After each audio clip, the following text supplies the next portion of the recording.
Bonjour, ravie de vous retrouver pour un nouveau témoignage de vie, une histoire de résilience comme on les aime sur cette chaîne, un partage pour l'espoir et pour l'amour, une histoire d'alchimie qui transforme aujourd'hui l'inacceptable en chemin d'accueil au nom de l'amour inconditionnel et de l'envie vitale de vivre quoi qu'il en soit, pour l'amour de soi et l'amour des autres. Merci de votre présence ici et belle écoute. Aujourd'hui, je suis ravie et émue de vous conter l'histoire de la petite Nat qui a bien grandi aujourd'hui et qui est à mon sens un des merveilleux exemples de résilience que j'ai pu croiser sur mon chemin. La petite Nat a 8 ans. Après une petite enfance teintée par une séparation de ses parents, elle se construit comme elle le peut à son âge, dans une vie plutôt équilibrée et stable, entourée désormais de sa maman et son compagnon Jean-Luc, qu'elle aime et considère désormais comme son propre papa. Les câlins et les fous rires nombreux alimentent régulièrement leur journée, et quand elle est avec lui, elle est tout simplement heureuse. Nat a bientôt fini sa journée d'école et se réjouit déjà de sortir de la salle de classe pour traverser la cour au pas de course jusqu'au portail où Jean-Luc l'attend comme d'habitude pour la ramener à la maison et partager un bon goûter avec elle entre rires et jeux complices. Les dernières minutes dans la salle de classe se terminent plutôt dans le calme, auprès de la maîtresse qui aide les enfants à ranger leurs affaires dans une ambiance sereine, malgré l'excitation des enfants qui veulent prendre l'air et retrouver leurs proches qui les attendent dehors. C'est enfin l'heure de la sortie. La petite Nat court maintenant vers le portail pour rejoindre son beau-père qu'elle aperçoit déjà au loin, un sourire gravé sur ses lèvres. Elle le rejoint pleine d'enthousiasme, mais s'aperçoit instantanément qu'il n'est pas comme d'habitude. Il ne lui sourit pas et lui demande juste de se dépêcher, car il ne s'en sent pas très bien et a besoin de se reposer à la maison. Ils pressent donc le pas tous les deux, dans un silence inhabituel. Nat est stressée, elle sent que quelque chose ne va pas, mais elle ne comprend pas du tout ce qui se passe. Le comportement de Jean-Luc est vraiment étrange et du haut de ses 8 ans, elle ressent que c'est plus grave qu'un simple petit malaise. Elle se rend bien compte que son beau-père est fébrile, mais elle reste impuissante et sans mots pour le soulager et le soutenir. Comment une petite fille de 8 ans pourrait réconforter un adulte aussi grand que lui ? Pourtant, elle aimerait tellement. Nat est inquiète, car l'état de son beau-père n'est vraiment pas rassurant et surtout tellement étrange. Ils arrivent enfin à la maison tous les deux, après un trajet plutôt chaotique, mais heureusement assez rapide. Le silence qui s'est imposé durant le trajet n'a en rien rassuré la fillette et n'a fait qu'amplifier son angoisse. Une fois entré dans la maison, Jean-Luc s'affale littéralement sur le canapé comme épuisé et comme s'il allait faire un malaise. Il n'a plus de force, il a le ton très pâle et trouve malgré tout un petit peu de courage pour demander à la fillette de lui apporter le téléphone pour qu'il passe un coup de fil. La petite, toujours plus inquiète de l'état de santé de son beau-père, se précipite pour aller chercher l'objet en question et lui tendre rapidement. Jean-Luc compose immédiatement le numéro de téléphone du lieu de travail de sa compagne, la maman de Nat, et lui demande de venir dès que possible pour récupérer sa fille à la maison et l'emmener à son rendez-vous de dentiste prévu un peu plus tard dans l'après-midi, car lui ne se sent pas du tout la force de l'emmener comme prévu. La conversation dure quelques secondes et il raccroche le téléphone. Puis il s'allonge instantanément sur toute la longueur du canapé dans l'espoir certainement de se sentir un peu mieux dans cette position. Les minutes passent dans un silence et une incompréhension angoissante pour la petite fille qui n'a pas échangé un mot avec Jean-Luc depuis leur arrivée à la maison. Elle attend désormais avec impatience sa maman qui ne devrait pas tarder à venir la rassurer. En tout cas, c'est ce qu'elle espère. Puis tout à coup, pour une raison inexplicable, elle ressent un malaise intérieur profond et son angoisse monte d'un cran. Les minutes passent et l'état de son beau-père ne s'améliore pas du tout. Il est chancelant, toujours très affaibli.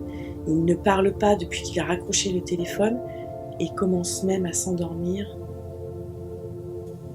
Soudain, la porte s'ouvre violemment. C'est sa maman qui rentre. Ouf, enfin! Nat est un peu soulagée. Elle n'est plus seule et sa maman est là. Elle va pouvoir la rassurer et lui dire que Jean-Luc va finalement très bien et qu'il n'y a vraiment pas lieu de s'inquiéter. Mais c'est une toute autre scène qui se joue maintenant. Sa maman est en colère après lui et lui hurle dessus, visiblement mécontente d'avoir été obligée de rentrer plus tôt que prévu de son travail. Elle n'a même pas pris le temps de constater l'état de son compagnon et tout en préparant les papiers pour se rendre au rendez-vous avec sa fille, elle continue de vociférer des paroles méchantes envers Jean-Luc qui agonise dans un état second sur le canapé du salon. Nat, du haut de ses 8 ans, est choquée du comportement violent et totalement insensible de sa maman envers cet homme si faible et presque sans défense à l'instar d'un petit animal blessé. Face à cette situation qui la dépasse, la petite fille angoisse encore plus et commence maintenant à avoir peur. Un grand malaise s'installe maintenant en elle. Stressée, Nat ne veut même pas aller à ce rendez-vous et laisser son beau-père seul dans cet état. Sa maman s'énerve maintenant après elle la tire par le bras en lui demandant de s'habiller pour partir.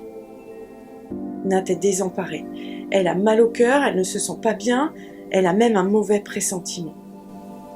Elle sent le rythme des battements de son petit cœur s'accélérer dans sa poitrine, elle a mal au ventre et elle pleure maintenant. Elle ne veut pas y aller, elle veut rester là auprès de Jean-Luc.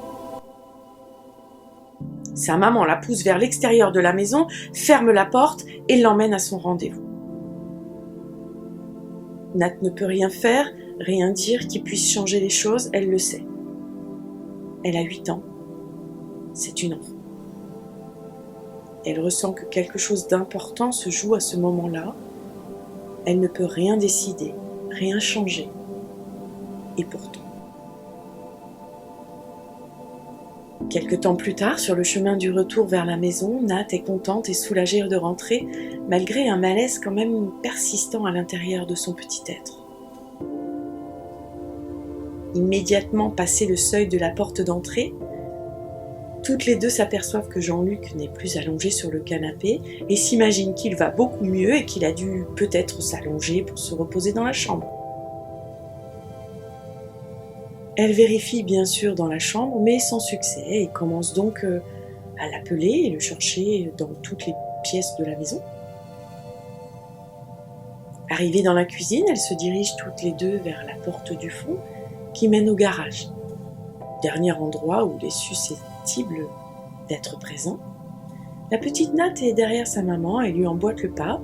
Elle se réjouit de le trouver en meilleure forme, en train de bricoler dans le garage, comme il aime le faire souvent. Elle pénètre en même temps dans le garage. Le regard de la fillette tourne de gauche à droite, puis à droite, et un sourire s'affiche une microseconde sur son visage. Enfin, elles ont trouvé son beau-père chéri, Jean-Luc. Il est bien là.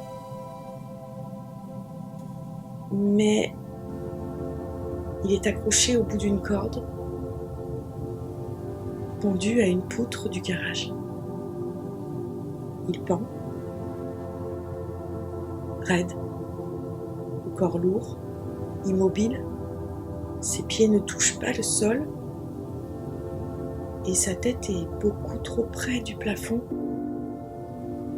Ses bras pendent dans le vide. Le cri strident de sa mère déchire avec une immense violence le silence qui s'était suspendu pendant une seconde dans ce décor macabre et insoutenable. Dans un instinct de sécurité pour sa fille, elle pousse Nat à l'extérieur du garage et lui demande en hurlant d'aller prévenir les voisins d'à côté et de rester chez eux jusqu'à ce qu'elle vienne la chercher. Puis tout va très vite et tout se bouscule dans la tête de la petite fille qui court désormais en pleurs chez les voisins pour s'y réfugier et les prévenir du drame indescriptible qui vient de se produire devant ses yeux Elle a peur, son cœur s'emballe, elle a de nouveau mal au ventre, mais beaucoup plus que tout à l'heure. Elle se sent complètement seule, abandonnée, sans repère, perdue et surtout coupable. Nat reste chez ses voisins sans vraiment savoir combien de temps, car cette notion ne fait plus partie de sa réalité désormais. Une seule chose est sûre à cet instant, il fait nuit et c'est le noir. Blackout numéro 1.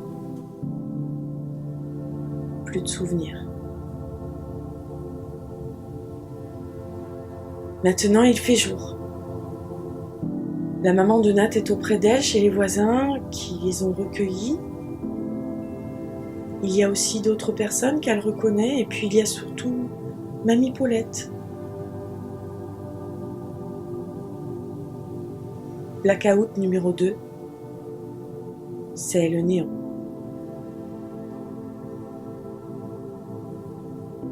Sa maman lui parle maintenant, elle lui explique que Jean-Luc a fait une crise cardiaque et que c'est très grave. Il ne reviendra plus. Nat ne comprend rien. A-t-elle fait un cauchemar? Pourquoi sa maman lui ment? Car oui, elle en est sûre. Son beau-père n'a pas fait une crise cardiaque. Il s'est pendu dans le garage. Elle l'a vu, elle était là, elle a tout vu.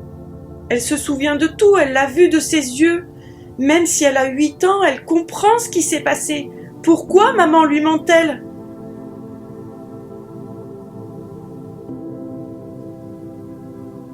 Blackout numéro 3.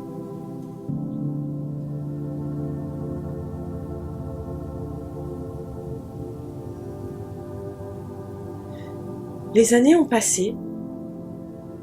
La petite Nat est devenue une adulte responsable, épanouie et meurtrie. Et malgré ce traumatisme qu'elle a partagé malgré elle avec sa maman, les deux femmes n'en ont jamais reparlé. Alors comment se construire avec une telle vision d'horreur, cauchemardesque, quand on vit un tel événement et qu'on a 8 ans?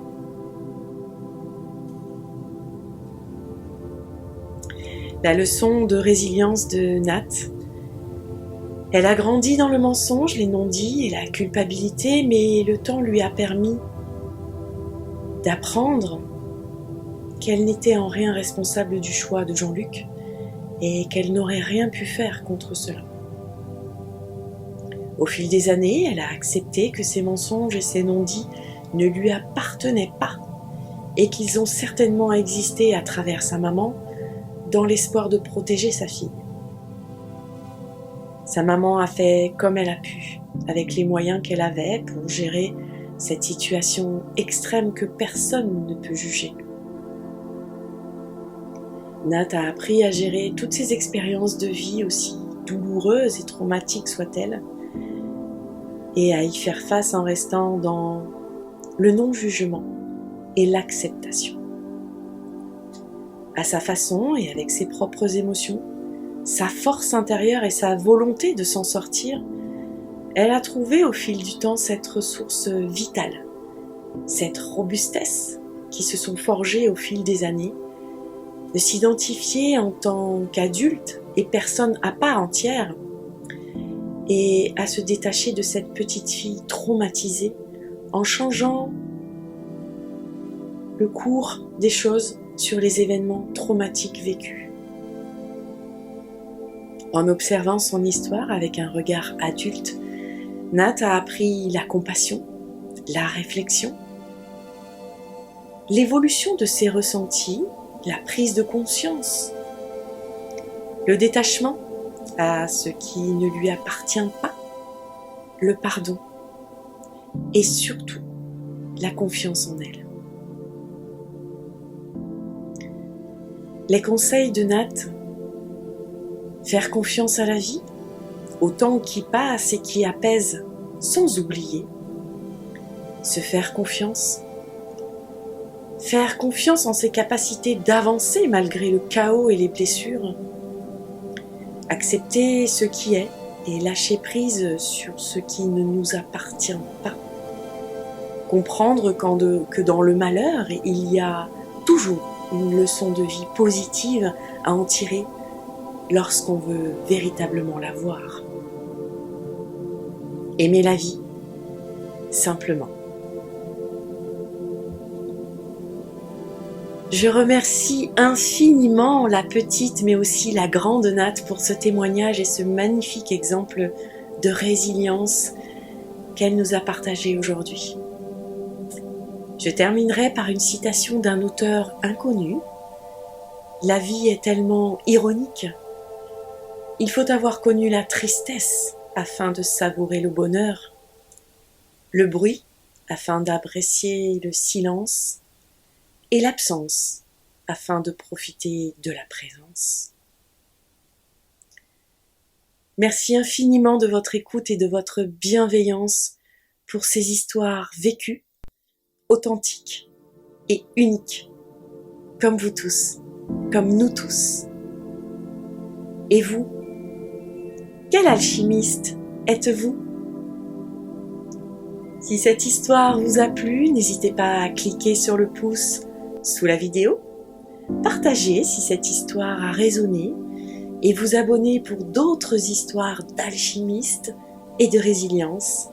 Je vous dis à très bientôt pour de nouvelles histoires d'alchimistes.